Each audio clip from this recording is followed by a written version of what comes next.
musculares y tenemos las arteriolas. Y esto suele ser pregunta también de examen.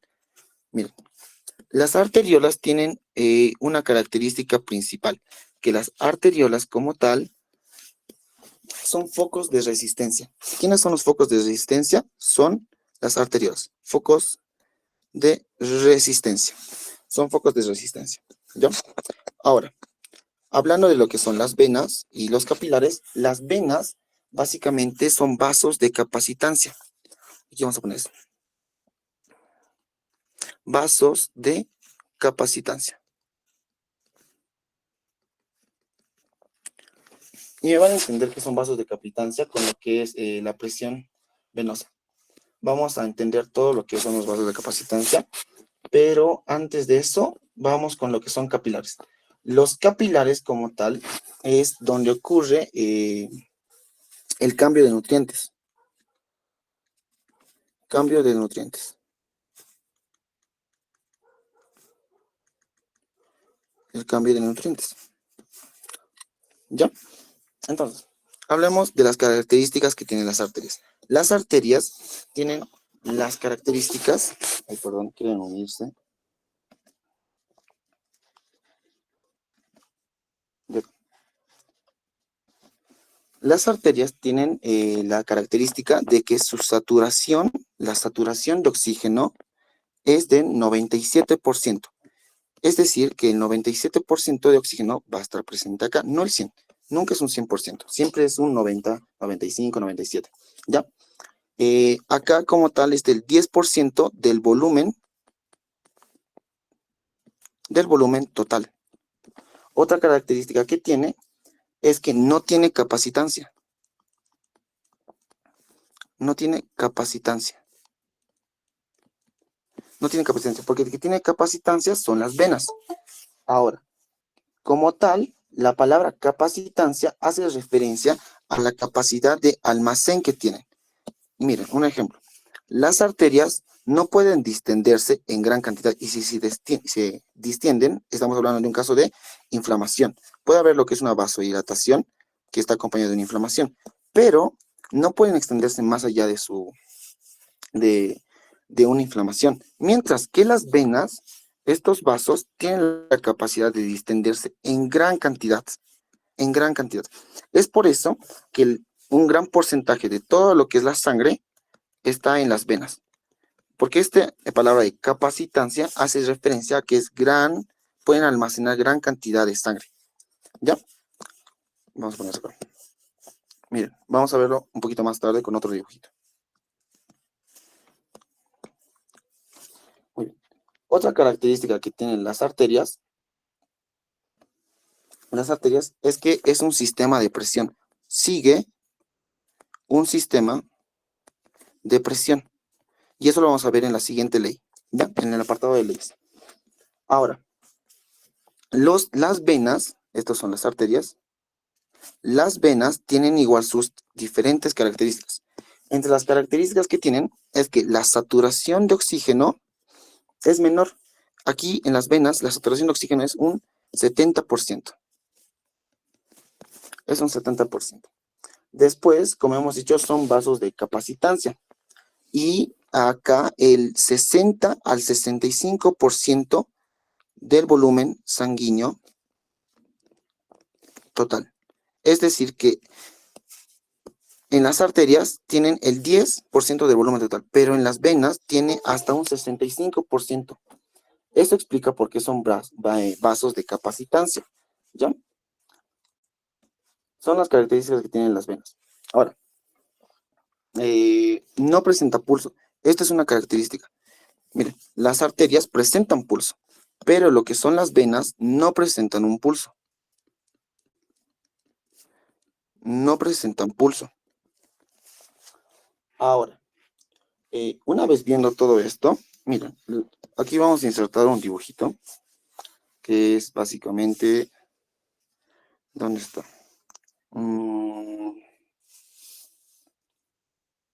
¿Dónde está? ¿Dónde está? ¿Dónde está? ¿Dónde está?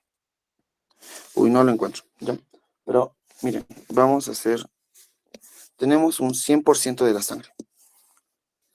Aquí vamos a poner volumen. Volumen sanguíneo. El volumen sanguíneo. Sabemos que el volumen sanguíneo vamos a representar como un 100%, pero este 100% se va a dividir según los vasos de que estemos hablando. Entonces, ¿qué habíamos dicho antes? Habíamos mencionado que las venas es lo que tienen mayor cantidad de sangre. Vamos a poner, venas tienen alrededor de un promedio de 60 a 65.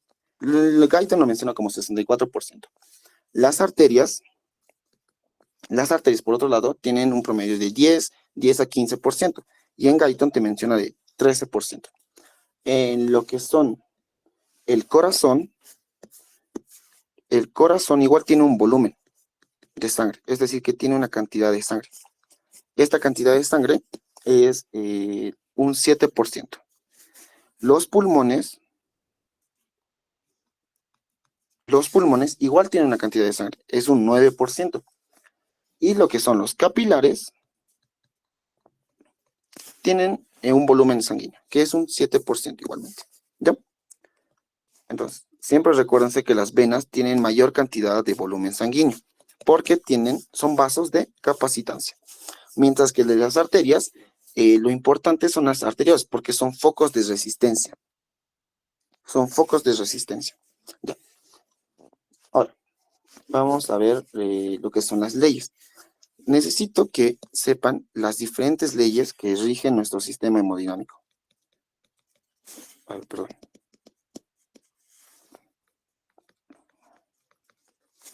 Leyes. Ok. La primera ley que va a seguir nuestro sistema hemodinámico es la ley de las presiones. ¿Ya? Es la ley de la presión. Vamos a poner acá. Ley de la presión. Ley de la presión. ¿Qué te dice esta ley? Básicamente que dice que la dirección del flujo sanguíneo va desde una mayor presión hasta una menor presión. No puede ir inversamente. Tiene que ir de mayor presión a menor presión. De mayor a menor. Nunca va en otra dirección. Nunca puede ir de menor presión a mayor presión, porque sigue lo que es el flujo dado por el corazón, que recuerden que inyecta sangre. Tiene la fracción de eyección. Y si recuerdan, la fracción de eyección es el 60%. ¿Ya? Eso lo han debido ver en lo que es corazón como bomba. Esta es la ley de las presiones. Después, tiene lo que es la ley de la velocidad. Tiene la ley de la velocidad. Ley de la velocidad. Esta ley de la velocidad te habla que va a estar relacionada según lo que es la superficie transversal. ¿Ya? Miren, vamos a dibujar tipo una arteria. La arteria se va a ir dividiendo en sus pequeñas ramas. Se va a dividir, se va a dividir, se va a dividir, se va a dividir, se va a dividir, se va a dividir. Ahora, ¿qué te dice esto? Te dice que a una mayor superficie transversal, menor es el flujo sanguíneo. Y una menor superficie transversal, mayor es el flujo sanguíneo. Mire, podemos decirlo básicamente así. Se lo puedes representar según una ecuación. Te dice que la velocidad del flujo sanguíneo es igual al flujo sanguíneo, o también conocido como gasto cardíaco, sobre lo que es la superficie transversal. Superficie vascular transversal. ¿Ya? Esta es la ecuación. Entonces, a una menor superficie transversal vascular, mayor va a ser lo que es la velocidad de flujo sanguíneo. Y a una mayor superficie transversal, menor va a ser la velocidad de flujo sanguíneo. Ahora, ¿cuál es el vaso con mayor superficie transversal? Básicamente es la aorta. Miren, aquí hay, de hecho, en Guyton, hay una tablita. ¿Dónde está? Bueno, vamos a buscarla. ¿Dónde está? Es esto. Lo voy a poner acá.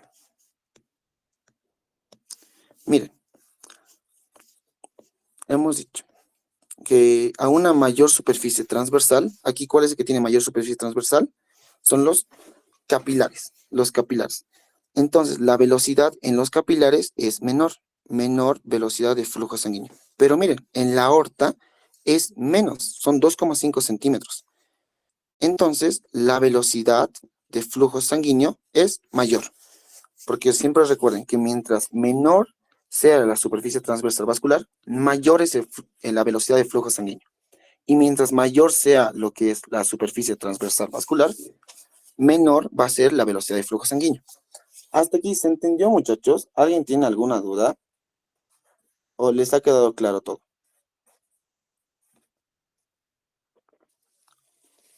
¿Está todo claro? Todo claro. Ya, muchachos. Ya. Ahora vamos con las otras leyes. Vamos con las otras leyes. A ver. Vamos a poner una página acá. Ya. Vamos con esto. Esta otra ley es conocida como la ley del caudal. ¿Ya? De aquí nos vamos a explayar un poco. Ley del caudal. La ley del caudal básicamente habla sobre el volumen circunstante. El volumen, ¿qué te dice? Es el volumen circulante constante. Es el volumen circundante constante. Es decir, que lo que yo tengo en un vaso, la sangre que tenemos no va a quedarse estática. Siempre está en movimiento. Y esta ley, ¿con qué es apoyado? Con la ley de las presiones que hemos visto, que siempre va de mayor presión a una menor presión. ¿Ya? Ahora, después de esto tenemos otra ley, que esto, vamos a poner. Tenemos otra ley, que es la ley de Ohm. Y esto sí les preguntan incluso en prácticas. Ley de Ohm. A ver, vamos a acá. Oh, y esto se pueden acordar por lo que es el memotécnico, que se acuerdan que hemos visto que en física tenían lo que es el Dios lo ve todo, que es la distancia, velocidad por el tiempo. Aquí se utiliza lo que es algo similar. ¿Ya? Vamos a poner acá de morado. La ley de Ohm trata de relacionar tres aspectos. Primero, lo que es la presión, la diferencia de presiones. Después, el flujo o gasto cardíaco y la resistencia. Relaciona estos tres factores. ¿Cómo lo hace? Vamos a verlo acá. Mira, la diferencia de presiones básicamente sería el flujo por la resistencia. El flujo por la resistencia. ¿Y qué te dice? Que la presión básicamente es la fuerza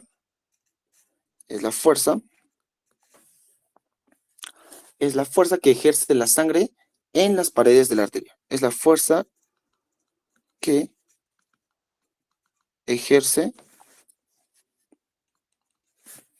la sangre. Es la fuerza que ejerce la sangre. ¿Ya? Entonces, la diferencia de presiones nada más es el flujo por la resistencia. Y es la fuerza que ejerce la sangre contra las paredes. Contra las paredes. Después es el flujo. Vamos a hablar del flujo. El flujo o gasto cardíaco básicamente es la división entre la presión sobre la resistencia. La presión sobre la resistencia. ¿Y qué te dice? O sea, ustedes saben desde el anterior tema cuál es el concepto de gasto cardíaco. Es la cantidad de sangre que atraviesa el vaso sanguíneo en un punto determinado del tiempo. Entonces, vamos a poner acá. Cantidad sanguínea que atraviesa el vaso sanguíneo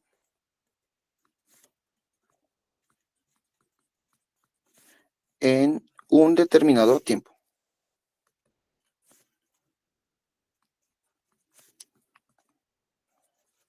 en un determinado tiempo. ¿Ya? Ahora, vamos con lo que es la resistencia. ¿Y se acuerdan que les he dicho cuáles son los vasos de resistencia o los focos de resistencia? Son las arteriolas. Los arteriolas son focos de resistencia. Entonces, ¿la resistencia qué es? Es la presión sobre lo que es el flujo. Presión sobre flujo.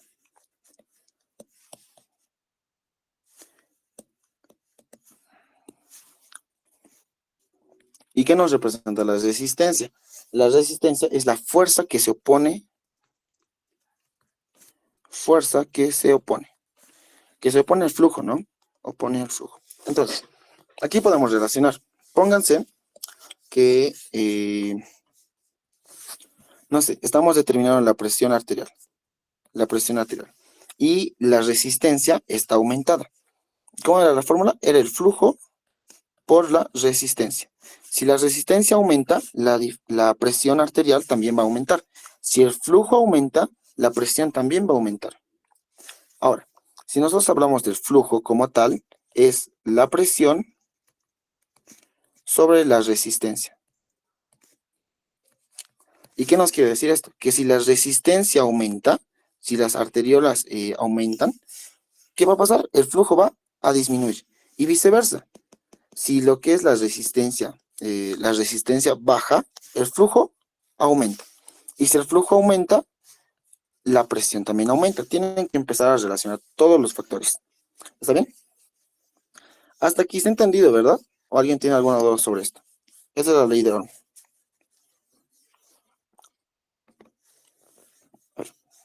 ¿Todo claro, muchachos? ¿Sí, no? La última parte sería que podría repetir, por favor. Ya. Hemos dicho que la ley de Ohm relaciona lo que es la presión. Vamos por acá.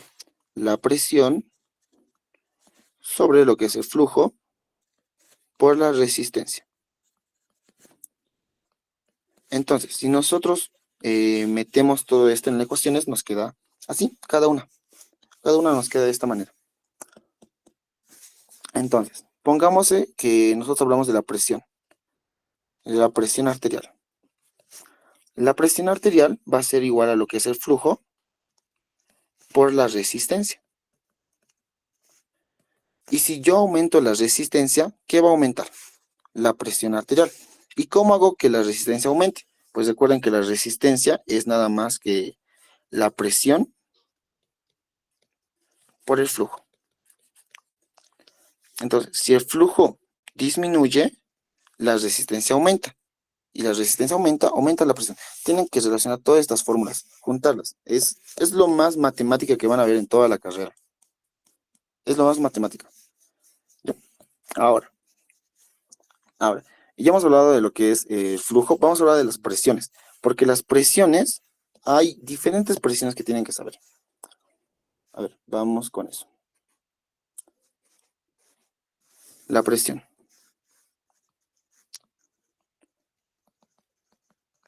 Presión. En la presión tenemos lo que es la presión sistólica, ¿no ve? La presión sistólica. La presión sistólica. ¿Qué es la presión sistólica? Es la presión que alcanzan los vasos durante una sístole. ¿Ya? Es decir, cuando lo que es los vasos, el corazón se contrae, básicamente hay una contracción de lo que son de los ventrículos para que se pueda expulsar la sangre.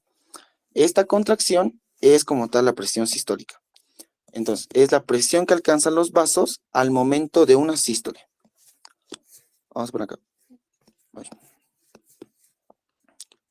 La presión sistólica al momento de una sístole. En sístole. Y esto lo podemos dividir en dos también, porque hay una presión sistólica sistémica y hay una presión sistólica pulmonar. La presión sistólica sistémica tiene un rango que es diferente que lo que es el pulmonar. La presión sistémica es alrededor de 120 milímetros de mercurio. Y la presión pulmonar es de 25 milímetros de mercurio. Han debido de ver en varias ocasiones que la presión, incluso en sus casos clínicos, que la presión se representa de 120 a 80, que es lo normal. 120 es la sistólica y 80 es la diastólica. Y ahorita vamos a hablar de la diastólica. Pero algunos doctores les preguntan en curva, les agarran en curva preguntándoles lo que es la presión pulmonar. La pulmonar, la sistólica es 25 milímetros de mercurio. ¿Ya? Ahora, la presión diastólica es después de una diástole, que es la relajación, ¿verdad? En diástole. Cuando el corazón ya se contrajo, ya hubo una contracción para la expulsión de la sangre, sigue lo que es una diástole, que es el periodo de relajación. Entonces, esta se vuelve a dividir. Se divide en una sistémica y en una pulmonar. La sistémica es 80 milímetros de mercurio y la pulmonar son 10 milímetros de mercurio. Estos datos tienen que saberlos, chicos, porque les va a servir hasta tercer año, incluso toda la vida. Durante toda la vida van a haber valores normales. A ver, voy a aceptar, perdón.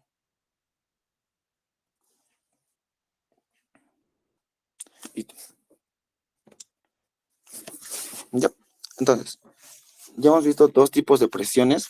Nos toca ver lo que son presiones diferenciales, ¿ya? Entonces, existe una presión diferencial que es la presión de pulso. Presión de pulso. La presión de pulso se lo representa como PP. Esta presión de pulso es una ecuación. Básicamente es una ecuación. Miren, la presión de pulso es igual a la presión arterial sistólica menos la presión arterial diastólica. Esta es la presión de pulso. Ahora, esta puede tener diferentes valores, ¿verdad? O sea, si nosotros reemplazamos y tomamos la presión de pulso sistémica, tenemos que la presión arterial sistólica es de 120 y la diastólica es de 80, teniendo una presión de pulso de 40 milímetros de mercurio. Si nosotros usamos datos de la pulmonar, tenemos que es 25 menos 10, teniendo una presión de pulso de 15 milímetros de mercurio. Eso es la presión de pulso. Nada más que es la diferencia entre la sístole y la diástole. Otra presión es la presión arterial media. La popular PAM. Miren, es presión arterial media. Se lo abrevia como PAM. Siempre es PAM. PAM, PAM, PAM. ¿Ya? Y para esto hay otra ecuación.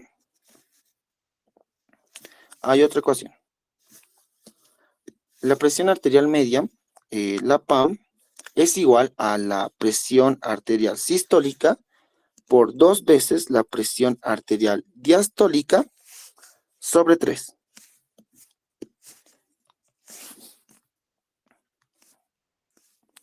Esta es una ecuación. ¿Ya? Esta es una ecuación. Esta es una. Vamos a enmarcarlo. Morado.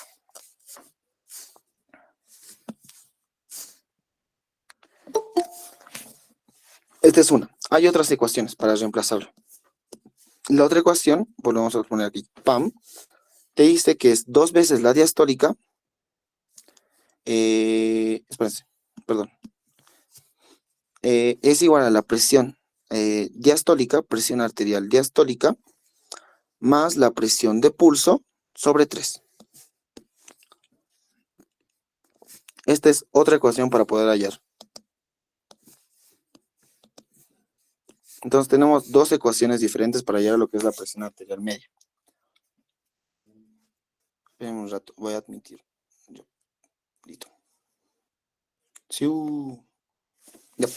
¿Se entiende hasta acá? La presión arterial media nada más mide lo que es la diferencia de presiones, pero basándonos en un punto clave. En este caso, la PAM es igual a la presión arterial sistémica, o bueno, sistólica, más 2 veces la diastólica sobre 3. Y otra ecuación para encontrarlo es que la presión arterial media es igual a la diastólica más lo que es la presión de pulso, aquí es PP, sobre 3. ¿Ya? Son 2 ecuaciones para encontrar la presión arterial media. Son 2 ecuaciones. Ahora.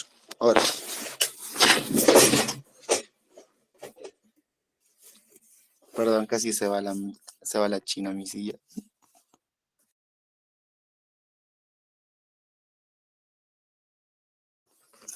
Listo. Ya. Mi gato está jugando, lo siento. Ok. A ver.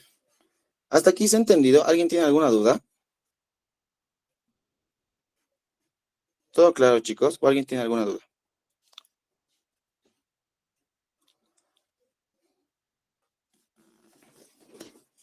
Ya bueno, entonces sigamos. A ver.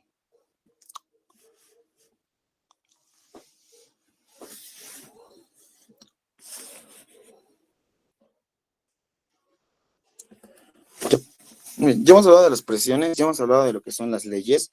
Vamos a hablar de otra ley. Ya hemos hablado de la ley de la velocidad.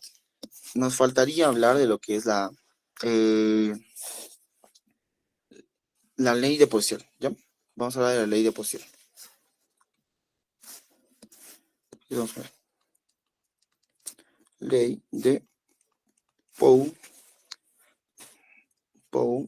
posición, perdón.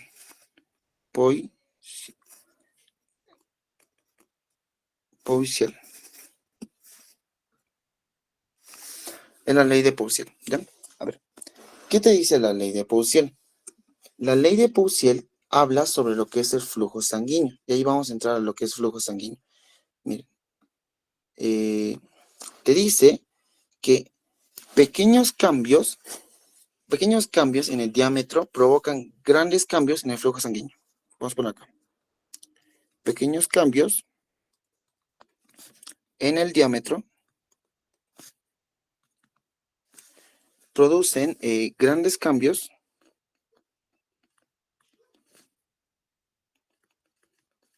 en el flujo sanguíneo.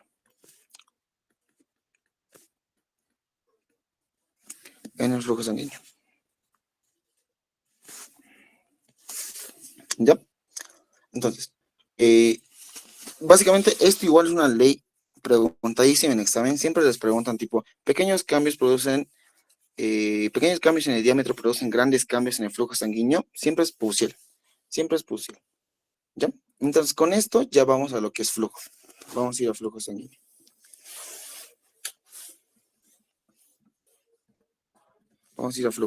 Vamos acá. Porque ya hemos hablado de la presión, nos falta hablar de lo que es el flujo. Ya hemos hablado de presión, ahora nos falta el flujo. Ahora.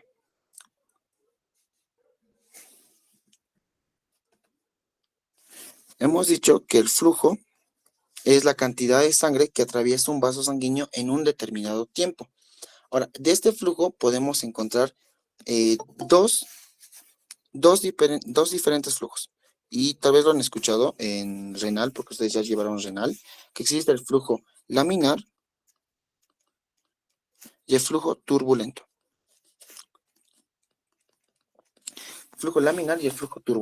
¿Ya? Ahora, tienen sus diferentes características.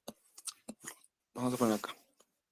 El flujo laminar, por su lado, es en condiciones ideales.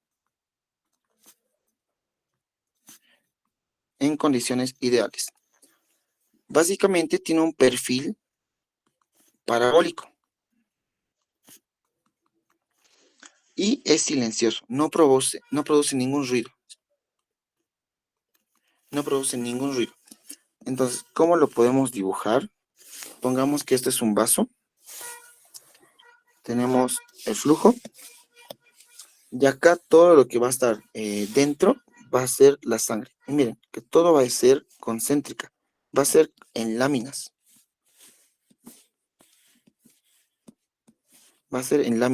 Uno sobre otro. y uno sobre otro. Y adquieren un perfil parabólico. Un perfil parabólico. Esa básicamente es un flujo laminar. Se diferencia del flujo turbulento porque el flujo turbulento es todo lo contrario. Un flujo turbulento presenta irregularidades. Presenta irregularidades.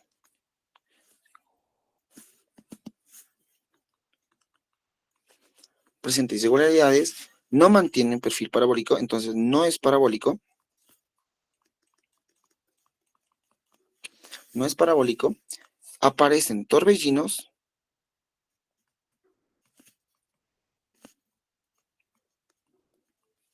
Aparecen torbellinos y básicamente hay una mayor viscosidad. ¿Ya? Mayor viscosidad. Hay una mayor viscosidad. ¿Cómo lo podemos representar? Tenemos otra vez aquí un vaso, pero esta vez la dirección que van a tomar todo lo que es la sangre es diferente. Uno va por acá, otro está mirando por allá, otro por acá. No tiene un orden, no mantiene un perfil parabólico. Entonces, este es el que presenta ruidos, porque no es silencioso, presenta ruidos. Presenta diferentes ruidos, ¿ya? ¿Y cómo podemos medir si un flujo es laminar o es turbulento? No sé si recuerdan que en Prefas igual avanzamos esta parte, es gracias al índice de Reynolds. Índice de Reynolds.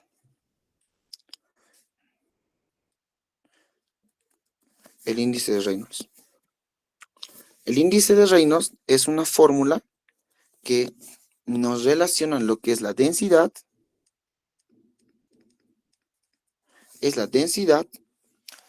más lo que es el diámetro del vaso, diámetro, y lo que es el flujo, la velocidad del flujo. Velocidad del flujo. Todo esto se multiplica y se divide entre la viscosidad, que los representa así. Mira, es más o menos así. Esto representa la viscosidad. Es la viscosidad del flujo sanguíneo. Entonces, si la viscosidad aumenta, el índice de Reynolds adquiere lo que es un menor número. Y ahora, ¿cómo podemos decir si es flujo laminar o es un flujo turbulento? Tenemos esto. Va a ser un flujo laminar si su índice de Reynolds es menor a los 2000. Va a ser un flujo en transición si está entre los 2000 y los 5000. Y va a ser un flujo turbulento si está el índice mayor a lo que son los 5000. Mayor a 5000. Según el índice de Reynolds. ¿Ya? Muy bien. Esto es según lo que es la tablita de 3 Guerres. Esto es según 3 Guerres.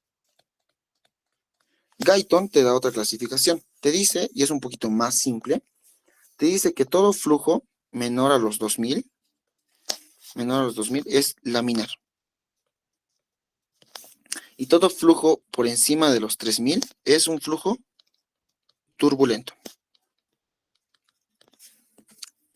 Menor a 2000, laminar. Si es mayor a 3000, es un flujo turbulento. Esto es según Guyton. Muy bien. Ese es el índice de Reynolds. Pero nosotros tenemos que saber la ley de Poussier. Miren, la ley de Poussier que lo hemos dejado acá, igualmente nos mide lo que es el flujo sanguíneo. ¿Qué nos decía? Que nos decía que pequeños cambios en el diámetro del vaso provocan grandes cambios en el flujo sanguíneo. También esta ley se la conoce como la ley de la cuarta. ¿Ya? Lo vamos a poner acá. Ley de Poussier o ley a la cuarta. Y ahorita me van a entender por qué se le dice ley a la cuarta. Poussier tiene su propia fórmula. La fórmula de Poussier habla sobre lo que es, vamos por acá, es igual te dice que pi es igual a la diferencia de presiones por lo que es el radio del vaso, a la cuarta, por eso es ley a la cuarta, sobre 8 por la viscosidad, esto recuerden que es viscosidad,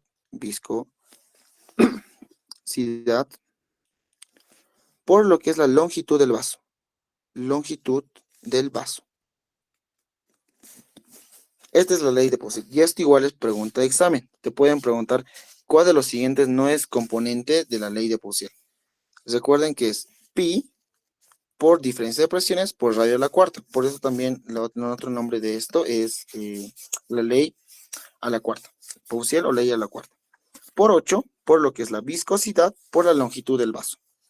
Hasta aquí, chicos, ¿tienen alguna duda? Vamos a ir a un pequeño descanso porque esto ya hemos avanzado a la mitad. ¿Alguien tiene alguna duda, chicos?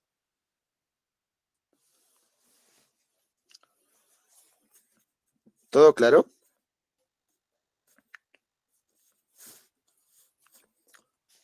¿Sí? Bueno, ya. Entonces, si está todo claro, vamos a tomar un descanso hasta las 9:05, unos 10 minutos, y luego volvemos con lo que es presión. Vamos a hablar de lo que es la ley de Frank Starling y les retorno Venus. Y ya estamos con eso, ya acabamos. ¿Ya? Los veo dentro de 10 minutos.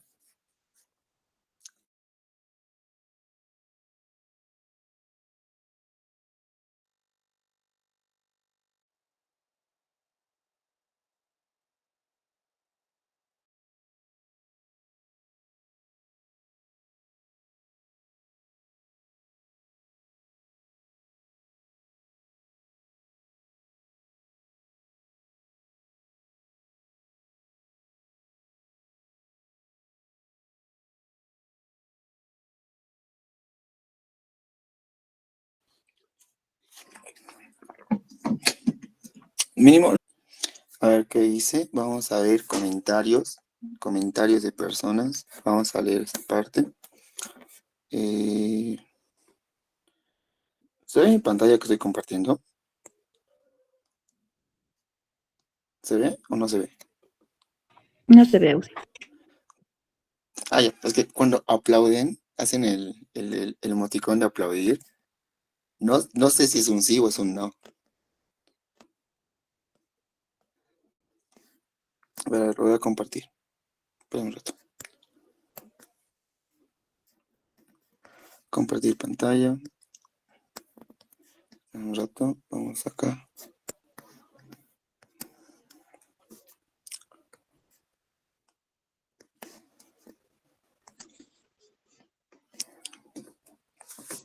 Ya, se ve, ¿no? Ahora se ve.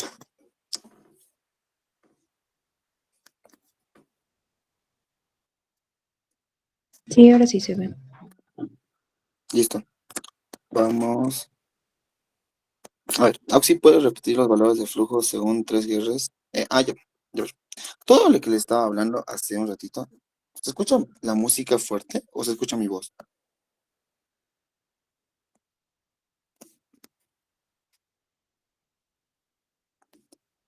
No entiendo. Se escucha mi voz, pero no.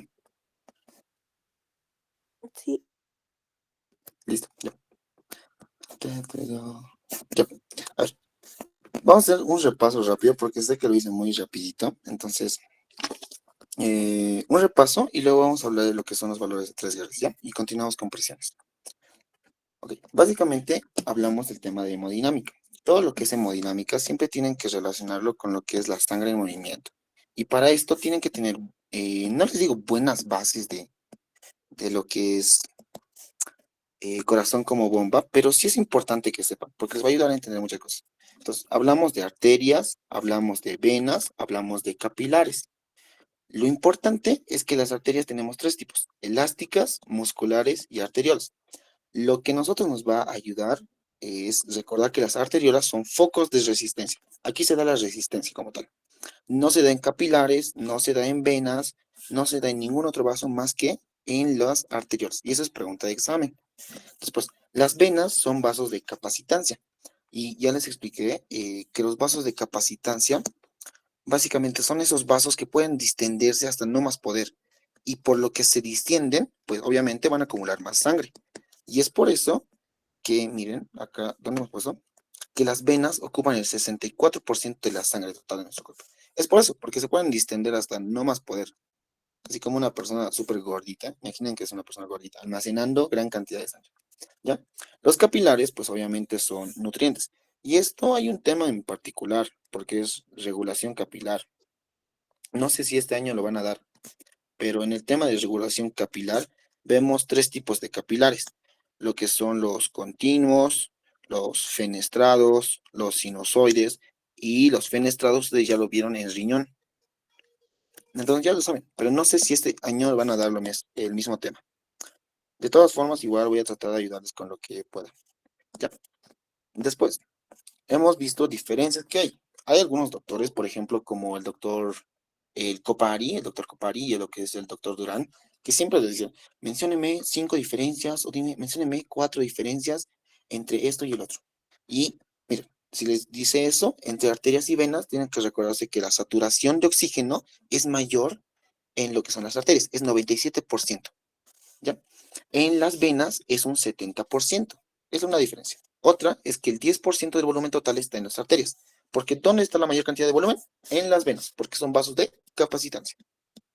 Después, no presentan pulso. Esta es una característica de las venas. En tercer año van a ver, van a aprender a medir los pulsos de todo lado, de toda región del cuerpo, incluso regiones que ustedes pensaban que nunca hubieran tocado. ¿Ya? Pero las venas no tienen pulso. Las que tienen pulso y laten, obviamente, son las arterias. Son las arterias. Las arterias son las que tienen pulso. ¿Ya? Después, hemos visto el volumen sanguíneo. De aquí tienen que acordarse solo que las venas es mayor cantidad de sangre. Nada más. Ahora, hemos visto también lo que son las leyes. Hemos visto la ley de la presión. Hemos dicho que la presión siempre va a ir de un mayor, cuando hay una mayor presión, ay, ¿qué pasó? De una mayor presión hacia una menor presión. Esto siempre va a ser de esta manera, siempre, siempre, siempre. Y en respiratorio, creo que es el siguiente rote que tienen, van a ver que el aire igualmente es como una escalera. La presión atmosférica baja, baja, baja hasta llegar a los pulmones. Esta ley de la presión no solo es en la sangre, también es en lo que es el sistema respiratorio. Después hemos visto la ley de la velocidad y hemos hecho el ejemplo de que cuando hay una menor superficie transversal, ay, qué boludo, hay una menor superficie transversal, mayor va a ser la velocidad. ¿Y en dónde hay una menor superficie transversal? En la aorta. Y esto igual es pregunta de examen. Después, ¿dónde hay una mayor superficie transversal? Es en los capilares. Los capilares tienen un menor flujo sanguíneo. ¿Por qué deberían tener un menor flujo sanguíneo? Es porque la sangre cuando pasa por los capilares, que son lo más pequeñito de lo pequeñito, vamos a poner acá como si eso fuera lo más pequeñito, la sangre tiene que está llevando los nutrientes, tiene que compartir esos nutrientes y recoger los desechos de las células. Entonces la sangre no puede pasar súper rápido, tiene que pasar de forma lenta. Entonces es por esto que en los capilares la sangre se tarda hasta 1,6 segundos. 1,6 segundos en pasar para que puedan hacer este cambio de nutrientes y desechos. Es por eso la importancia de lo que es la ley de la velocidad. Después hemos visto lo que es la ley del caudal, que la ley del caudal está muy relacionada con lo que es la ley de las presiones. La ley de las presiones de mayor presión a menor presión. La ley del caudal, que todo sigue una dirección, no puede ir a otro lado. Y cuando va a otro lado, en diferentes lados, ¿qué hemos dicho que se puede llamar? Flujo turbulento. Y ahorita vamos a hablar de esa parte. ¿Ya? Después hemos visto la ley de Ohm. La ley de Ohm simplemente refiere tres diferentes componentes. A ver, está en común. Las presiones, el flujo y la resistencia. Básicamente, para allá lo que es la presión, tenemos que es igual al flujo por la resistencia, ¿verdad? Entonces, a ver, vamos a poner esta parte. Vamos a poner, ya está. Serie partículas. La diferencia de presiones, la presión es igual al flujo por la resistencia. Pónganse que tenemos un paciente, bueno, una personita, todo feliz, chocho de la vida, que pasa con el doctor Copari, que, no sé, se estresa. Se estresa porque va a dar un examen con el doctor Copari, o con el doctor Durán, o la Forcada. Se estresa. Cuando una persona se estresa, ¿qué ocurre? Una vasoconstricción. Siempre los vasos se van a contraer cuando una persona esté estresada. Y cuando esté estresado, al contraerse, ¿qué va a aumentar? La resistencia. La resistencia. Es por esto que en las personas estresadas, al haberse aumentado lo que es la resistencia, por consiguiente, la presión también va a aumentar, porque miren, son directamente proporcionales. Si uno aumenta, el otro también tiene que aumentar. Ahora, vamos a poner otro ejemplo, pero esta vez vamos a hablar de el flujo. ¿Qué hemos dicho que era el flujo?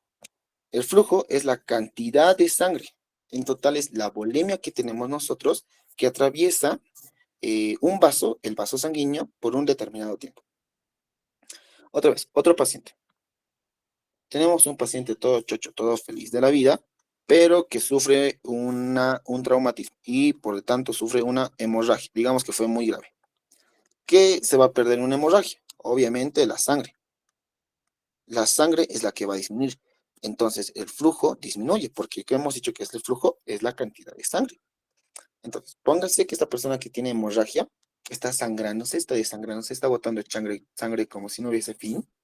El flujo va a descender. Por consiguiente, ¿qué va a pasar?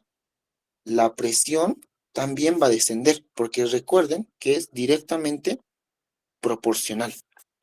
Esa parte, creo que esa parte no les he explicado tan bien. Ahora se entendió, mucho mejor. Sí, Auxi. ¿Sí, chicos? ¿O no? Sí, Auxi. Ya. Ahora, ya hemos visto esta parte, hemos pasado a lo que son las diferentes leyes. Acá, ¿qué les preguntan? Básicamente, los doctores le dicen en sus preguntas semanales, incluso en preguntas de parciales, les preguntan hallar, como hallar la presión media, y lo ponen como PAM, y les dan datos, dicen presión sistólica 90, presión diastólica, no sé, 50. ¿Qué tienen que hacer con esto? Y los despistan, porque también les ponen presión venosa central, les ponen presión de pulso, les ponen ya directamente saturación, o sea, los despistan con varios datos, pero lo único que les está pidiendo es la PAM. Y la PAM que hemos dicho que era, es igual a la sistólica más 2 veces la diastólica sobre 3. Entonces sería la sistólica, ahí, es la sistólica más 3, perdón, 2 veces la diastólica sobre 3. Es la ecuación que deben saber toda su vida, porque miren que está usando la presión de pulso. Está feo esta parte. Miren que si utilizamos esto que es la presión de pulso, tenemos que hacer una ecuación adicional, que es encontrar la presión de pulso, que es la sistólica menos la diastólica. Entonces no nos conviene. Entonces, esta es ley para toda su vida. Toda esta ecuación. Tienen que saberla toda la vida. Les van a preguntar en todo lugar que vayan. ¿Ya? Ahora, después de eso, ¿qué más hemos visto? Aquí, ya hemos visto la ley de Pusiel. La ley de Pusiel, también llamada como la ley a la cuarta, que nos dice que pequeños cambios en el diámetro provocan grandes cambios en el flujo sanguíneo. Si el vaso se va a comprimir, bueno, se va a contraer o se dilata, provoca grandes cambios en el flujo, porque si se contrae, ¿qué pasa? Aumenta la resistencia. Y si aumenta la resistencia, por lo que hemos dicho hace rato, si aumenta la resistencia, ¿quién aumenta? La presión. ¿Entienden esta parte? Y si yo dilato, la resistencia baja. Si la resistencia baja, ¿qué hemos dicho? Si la resistencia baja, la presión también va a bajar. Esas son las consecuencias de esto. Por eso es que dice pequeños cambios, por más que un pequeñito vaso o unos cuantos tengan un cambio en el diámetro, vasodilatación o vasoconstricción, van a provocar grandes cambios en el flujo sanguíneo. Y para eso encontramos, bueno, se tiene lo que es una ley, que es la ley de Pusiel o la ley a la cuarta. Ley de la cuarta, ley a la cuarta. No importa. que es básicamente pi por la diferencia de presiones o simplemente presión, no importa, porque a algunos ejercicios les da diferencia de presión y otros simplemente les da la presión como tal. Entonces, no importa cuál pongan acá. ¿Ya? Se coloca estos y se multiplica por el radio a la cuarta, el radio del vaso, sobre 8, esto es una constante, la viscosidad, que igual hemos visto que es súper importante, y la longitud del vaso. Ahora, algo que tal vez les haga curioso es las personas que tienen eritrocitosis. Eritrocitosis. ¿Qué es eritrocitosis? Es lo que llaman comúnmente como poliglobulia, pero ustedes no tienen que decir poliglobulia. Poliglobulia, no importa. No tienen que decir poliglobulia, es eritrocitosis, que es el aumento de lo que son los glóbulos rojos. Eso lo han debido ver en sangre. Está mal llamarlo eritrocitosis. Lo que pasa con estos pacientes es que al tener un número de eritrocitos elevados, la sangre se vuelve viscosa. La viscosidad aumenta. Es por eso que si hacemos esta ecuación, el número va a salir muy, muy bajo. Los pacientes con eritrocitosis sufren de sangre viscosa. Súper viscosa su sangre, literalmente. Ahora, la otra ley que vemos, bueno, no es ley, ¿no? Hemos visto que se relaciona con el flujo. El flujo puede ser de dos maneras. Puede ser laminar, perdón, puede ser laminar o puede ser turbulento. El flujo laminar aparece en condiciones ideales. Es lo normal, es lo mejor que le puede pasar a tu organismo. Con esto tu organismo está súper contento. Pero no siempre pasa, porque nuestro organismo siempre está en constante cambio, ¿ya? Tiene un perfil parabólico, y aquí lo podemos ver, justamente, en parábola, yendo una capa tras de otra, una capa tras de otra, ¿ya? Entonces, los eritrocitos que estén cerca de la pared van mucho más lento, porque básicamente, aquí digamos que está la pared, están chocando. Entonces, hay una fuerza de rozamiento que evita que vayan hacia adelante. Es por eso que esto se forma como una capa concéntrica, como si fuese una bala. De hecho, algunos doctores lo llaman bala, forma de bala o forma parabólica, ¿ya? Mientras que el flujo turbulento presenta irregularidades, no es constante, no es lineal, va en todas las direcciones. Es como un adolescente que está en contra de sus padres, va a dar todo lo que sea para ir en contra. Okay. Entonces presenta irregularidades, no es parabólico porque miren que va en todas las direcciones posibles y aparece en torbellinos. Tiene una mayor viscosidad y es por eso también que es turbulento y se presentan ruidos. Cuando ustedes van a auscultar, creo que ya auscultaron, si sienten un ruido el cual no es fisiológico, es un ruido patológico que puede ser provocado por este flujo turbulento. Por ejemplo, cuando el corazón se contrae, digamos, lo que es el corazón derecho, lo que es la pulmonar, todo el flujo que sale de acá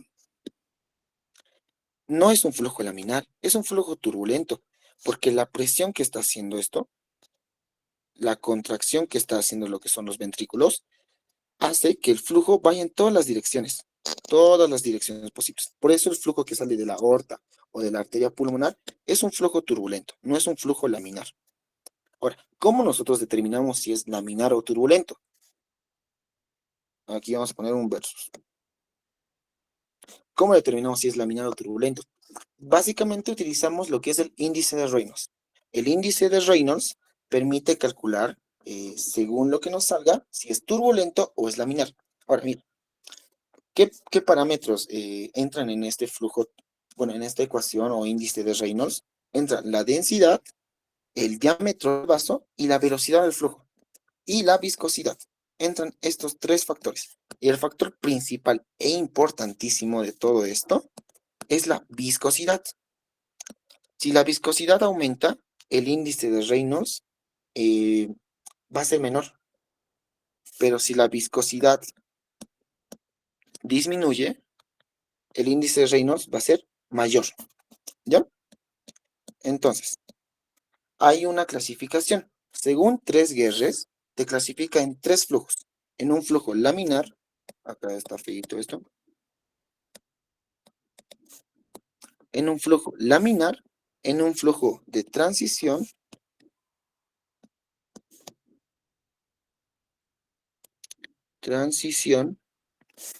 y en un flujo turbulento. El flujo laminar es todo flujo que esté con un índice de Reynolds de 2000.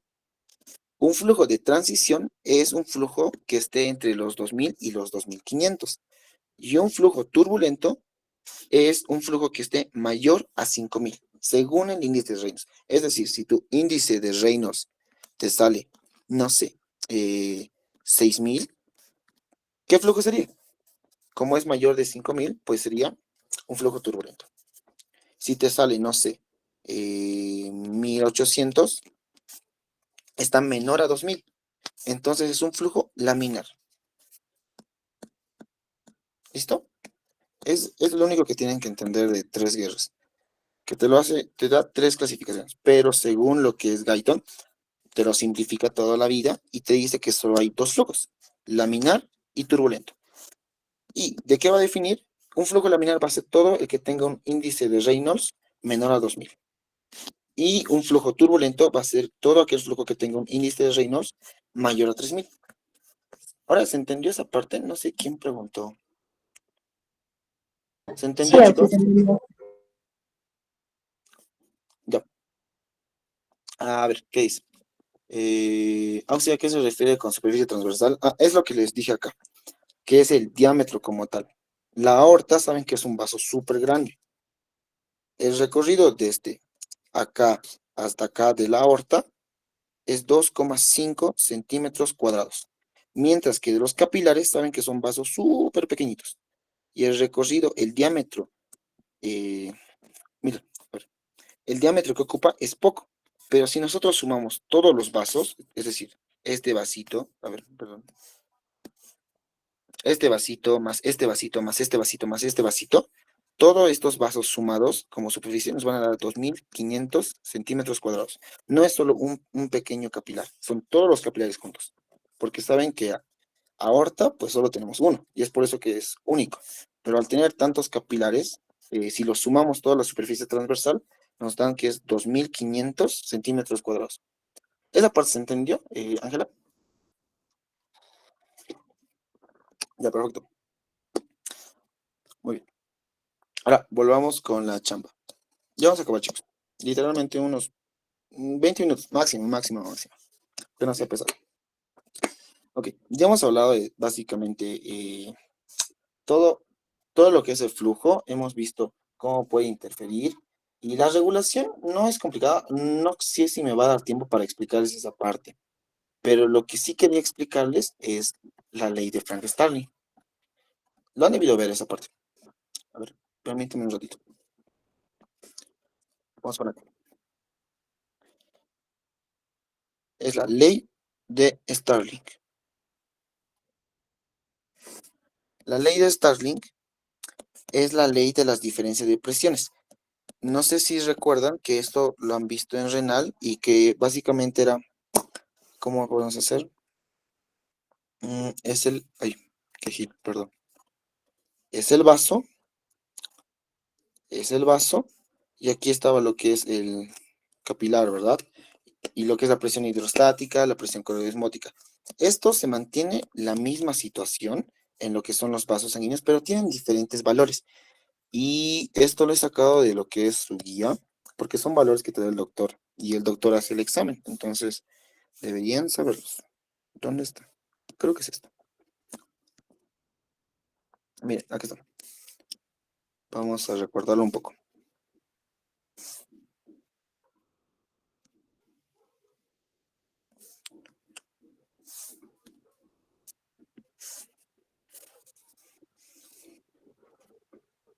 Es esto. ¿Ya?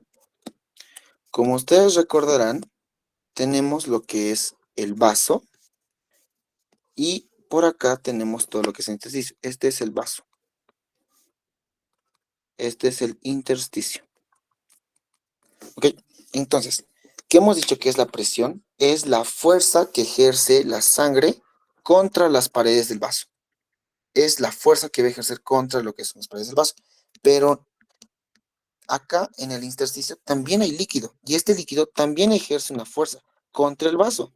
Es decir, que la fuerza lo podemos dividir según si son presión hidrostática o presión calorismótica. Muy bien, tenemos una presión hidrostática intersticial que empuja la sangre hacia el vaso. También tenemos una presión del vaso, una presión hidrostática que empuja la sangre hacia el intersticio. Pero como hemos visto en temas anteriores, no solo hay sangre, también hay proteínas, hay lípidos, hay hormonas, hay diferentes enzimas, hay varias sustancias. De aquí lo más importante son las proteínas. Entonces, esta presión coroidosmótica, que se representa como si fuese pi, ¿qué va a hacer? Las proteínas son osmóticamente activas. Entonces, van a ejercer una presión para que la sangre se quede acá, se quede en el intersticio. Presión hidrostática, colodesmótica del intersticio. De aquí va a existir otra presión, la presión colodesmótica del vaso sanguíneo.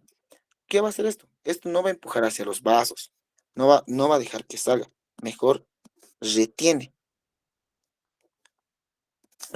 lo que es la sangre. Y miren, aquí les dan diferentes valores. Presión hidrostática capilar, intersticial, plasmática, intersticial. Miren, este es el equilibrio de Starling, según las fuerzas que tienden a que el líquido salga afuera. Ya, miren, aquí lo vamos a poner. Vamos a poner acá total.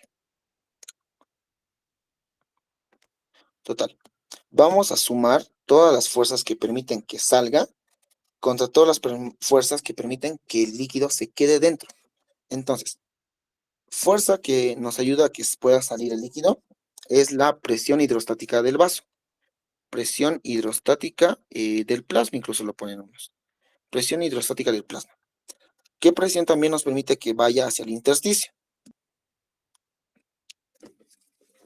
Perdón. ¿Qué presión nos permite que vaya hacia el intersticio?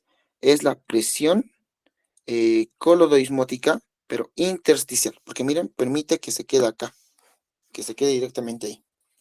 Todo esto lo tenemos que restar, y esto es en lo que estoy de desacuerdo con su práctica, es que tenemos que esto sumarlo y restarlo contra las fuerzas que quieren que la sangre esté justamente acá en el vaso. ¿Qué fuerzas son? La presión hidrostática, bueno, la presión hidrostática del intersticio, más la presión hidrostática del vaso o de la sangre. Porque miren, permite que la sangre esté acá. Presión hidrostática, perdón, coloidosmótica de lo que es la sangre o del vaso. Estos dos tienen que sumarse. Pero acá no sé por qué el doctor los tomó como si todos fuesen positivo o negativo. Normalmente se los pone de esta manera porque te ayudan a diagnosticar lo que es un edema.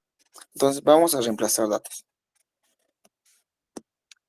Miren, a ver, tenemos la presión hidrostática del plasma. La presión hidrostática del plasma, que es de 30. La presión coloidosmótica intersticial, que es de 8. Y tenemos la presión hidrostática intersticial, que es esta justamente. Esta. Que esta es de 28. Y tenemos la presión hidrostática del vaso, que es igual a 8. Nosotros tenemos que sumar todas estas y nos va a dar un resultado. Que básicamente, si no estoy equivocado, es 2, ¿verdad? Es 2. 2 milímetros de mercurio. Es el total. Y lo mismo tiene que ser en el venoso. Pero en el venoso no necesitan saberlo como tal, a ciencia cierta, porque no les preguntan. Pero aquí en esta tablita está, ¿ya? Este es el juego de roles. Ahora, ¿qué pasa si la presión, si la fuerza de estos es tan alta que el total es, digamos, no sé, menos 8 milímetros de mercurio? ¿Qué te estaría indicando? te está indicando que la sangre que está en el vaso está filtrándose o está pasando hacia el intersticio. ¿Y qué se llama lo que es la sangre en el intersticio? Es el edema. Edema es la acumulación de líquido en el intersticio. En el intersticio. Es la acumulación de líquido en el intersticio. Esto es la definición de edema. Ya no se usa lo que es el término de espacio intersticial. Ya no se usa. Está descontinuado ese término. Así como deberían estar descontinuados los epónimos, el espacio intersticial ya no se usa. Se utiliza directamente intersticio. ¿Ya? Y ahora, los edemas, tal vez algunos doctores loquitos como el doctor Durán o el doctor Copari preguntan tipos de edemas. ¿Ok? Entonces, los edemas pueden ser de dos formas. Pueden ser exudados y pueden ser transurados. Pueden ser edemas exudados o pueden ser edemas transurados. Perdón. Los edemas exudados se debe a una inflamación. Y los edemas transurados se deben a un desequilibrio de presiones. Vamos a poner acá un ejemplo. Cuando hay una vasodilatación, ¿qué pasa? Si hacemos un pequeño zoom por acá, vamos a ver que en el vaso hay células endoteliales. Pero una vasodilatación que tiene que inflamarse, estas van a abrirse un pequeño espacio. Ya no van a estar continuas. Ya no están continuas. Miren, se han abierto pequeños espacios. Y estos espacios permiten que lo que era el vaso, la sangre de lo que es el vaso, pase hacia lo que es el intersticio. Y que hemos dicho que cuando la sangre, bueno, el líquido se acumula en el intersticio, esto es un edema. Y esto es debido a una inflamación. Ahora, entonces, ¿qué puede pasar? ¿Qué van a pasar acá? Va a pasar tanto la sangre, perdón, se ve feo esta parte. Miren, acá vamos a ponerlo. En una inflamación de azul.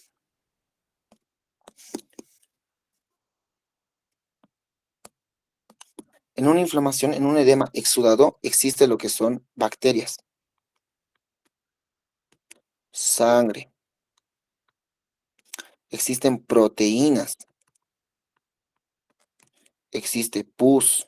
Por eso el pus es un tipo de edema exudado, que básicamente el pus son bacterias muertas con restos de glóbulos blancos, proteínas, sangre, leucocitos. Todo esto está presente en un edema de tipo exudado. ¿Por qué? Porque aquí hay una inflamación. Miren, la sangre va a pasar, pero también van a pasar las proteínas que tenía. Las proteínas también van a pasar. Lo que son los glóbulos blancos también van a pasar por acá. Todo va a pasar porque hay un espacio donde pueden. Mientras que acá en un edema transurado, donde no hay una inflamación, más bien hay un desequilibrio de las presiones, de las fuerzas de Starling, ¿qué hay? Al no haberse alterado la capa, solo hay mayor cantidad de sangre o líquido. Pero no existe ni pus, ni proteínas, ni bacterias. Es la diferencia entre un edema exudado y un edema transurado. Es lo único con lo que le pueden pescar a los doctores en sus clases semanales. ¿Se entiende esta parte, chicos? ¿Se entendió? ¿O quieren una explicación otra vez? Rápido. ¿Se entendió? Sí. Listo. Listo. Solo tienen que saber esto. Después había algo más que quería mostrarles. Esto. Miren. Ya hablando de presiones, vamos a ponerlo tipo por acá.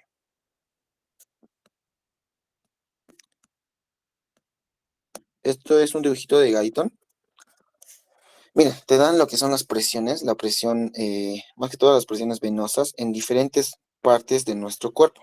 Ahora, alguien podría decir por qué en el seno sagital hay menor presión que en lo que son los miembros inferiores. ¿Alguien sabe por qué? ¿O se le ocurre la idea? Oh,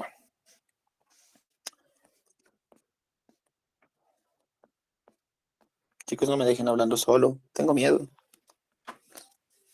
Ya bueno, el punto acá es gracias a la gravedad. A la gravedad. Aquí intercede lo que es la gravedad. Por gravedad, ¿dónde va a ir todo lo que son los líquidos? A lo que son miembros inferiores. Por eso es que en los miembros inferiores es más 90 milímetros de mercurio la presión que siente. Todo gracias a la gravedad. ¿Listo? ¿Por qué? Porque la sangre se va a acumular más. A ver, ¿y qué hemos dicho que es la sangre? ¿Cómo lo representamos? Con el flujo. ¿Y cómo hallamos la presión? Según la ley de Ohm, es el flujo por la resistencia. Por la resistencia. Acá, al haber mayor flujo, porque la sangre se acumula en miembros inferiores, hay mayor volumen. Mayor volumen. Y el volumen, al aumentar el volumen, aumenta el flujo. Y si aumenta el flujo, aumenta la presión. Otros doctores llaman que la presión no usan flujo directamente, utilizan lo que es gasto cardíaco. Gasto cardíaco. Por igualmente la resistencia.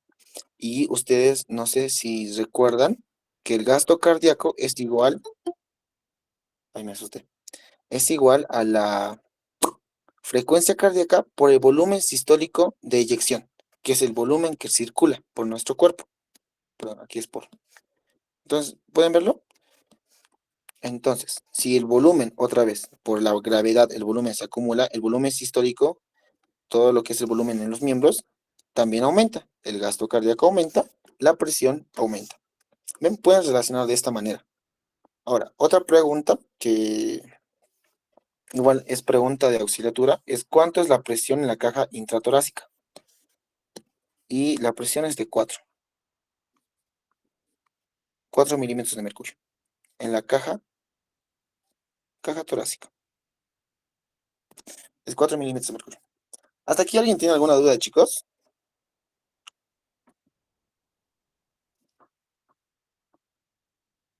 ¿Todo claro, muchachos? Todo claro. Sí, Oxy. Listo. Ya. Ahora, vamos a pasar para terminar con lo que es pulso venoso. ¿Ya? Igualmente viste en su caso clínico que les preguntan por qué tiene ingurgitación yugular su paciente. Pulso venoso.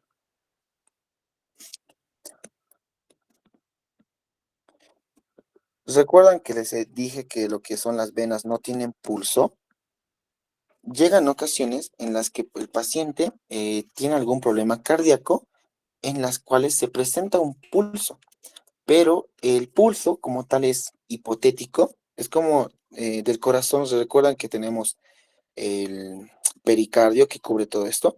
Y entre pericardio existe una capa parietal y una capa, es una capa parietal y una capa visceral. Existe un espacio, este espacio interpelar, que básicamente es un espacio teórico, no es que existe como tal, porque no debería haber espacio, pero es un espacio teórico. Lo mismo pasa con el pulso venoso. Y el pulso venoso, lo voy a hacer como un esquemita, miren. Tiene 3 ondas y tiene 2 senos. Miren, es una onda, después sigue otra onda, va con un seno, que es una depresión, vuelve con una onda y termina con un seno. En el electrocardiograma, ustedes han debido de ver que son una onda, onda P, QRS, QRS, todo ese rollo. Pero acá en pulso venoso solo tenemos tres ondas, 2 senos. ¿Ya? Esta va a ser la onda A. Esta es la onda A. La que le sigue es la onda C. La otra onda es la onda V. Y los senos son X y Y. Cada uno tiene un significado, tiene una importancia. Vamos a ponerlo acá. Vamos a poner onda A. La onda A, nada más se van a acordar que empieza con, obviamente termina con A, que es la contracción auricular. Es la contracción auricular. Después, ¿qué otra onda hemos dicho que teníamos? La onda C. La onda C igualmente acaba con C de cierre de válvula tricuspidia.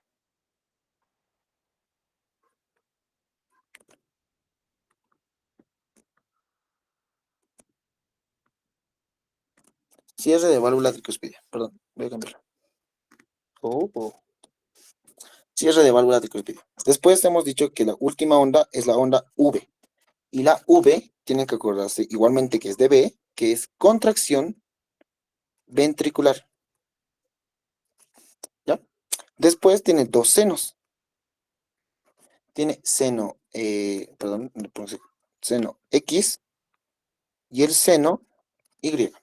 El seno X habla de la relajación de la aurícula derecha, mientras que la Y habla de una disminución,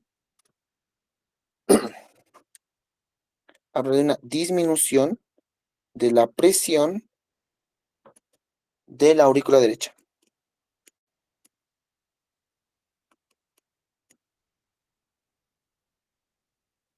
Miren que todo es derecho porque ¿dónde regresa la sangre?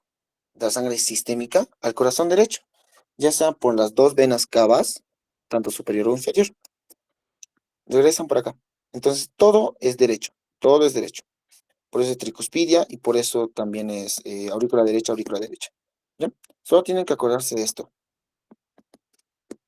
Onda A de contracción auricular. Onda C de cierre de válvula tricuspidia. Onda V de contracción ventricular. Seno X de relajación de la aurícula derecha.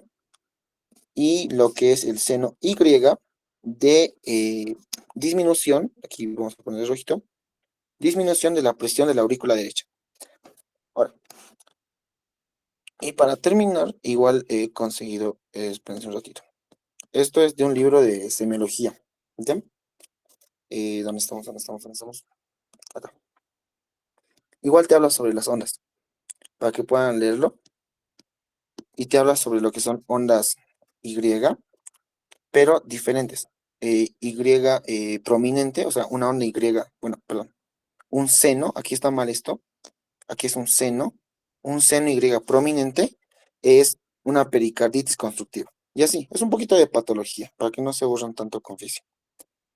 Y en su caso clínico está ingurgitación yugular. Y quería mostrarles esta parte. Esperen un ratito, lanzamos acá.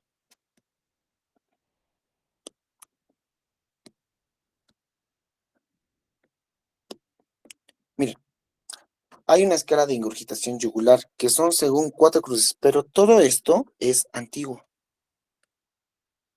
Esto ya no se usa. Si bien la maniobra es lo mismo, miren, acá el paciente se lo pone en una almohada tipo 45 grados. Esto no es 45 grados, es un poquito más de 45 grados. Pero debería ponerse 45 grados para que la vena empiece a palpitar. Empieza a palpitar si es que tiene un problema cardíaco. Y miren, ¿recuerdan que aquí está el esternocleidomastoideo? La nueva clasificación te solo clasifica según 3 grados. Primer grado, segundo grado y tercer grado. Es primer grado si está antes del esternocleidomastoideo. Es segundo grado si está a la par, vamos a poner igual, al esternocleidomastoideo. Y es tercer grado si está superior al esternocleidomastoideo. Es una clasificación mucho más fácil que esta, porque esta es grado 1 si se llena 2 centímetros, grado 2 si se llena la mitad inferior de trayecto entre mandíbula y clavícula, y así, es mucho más fácil esta, y esta es la nueva aprobada por la OMS, esta que les dije, en 3 grados. Y listo, chicos, con esto ya hemos acabado su tema. Hemos hecho un resumen así gigante. ¿Alguien tiene alguna duda?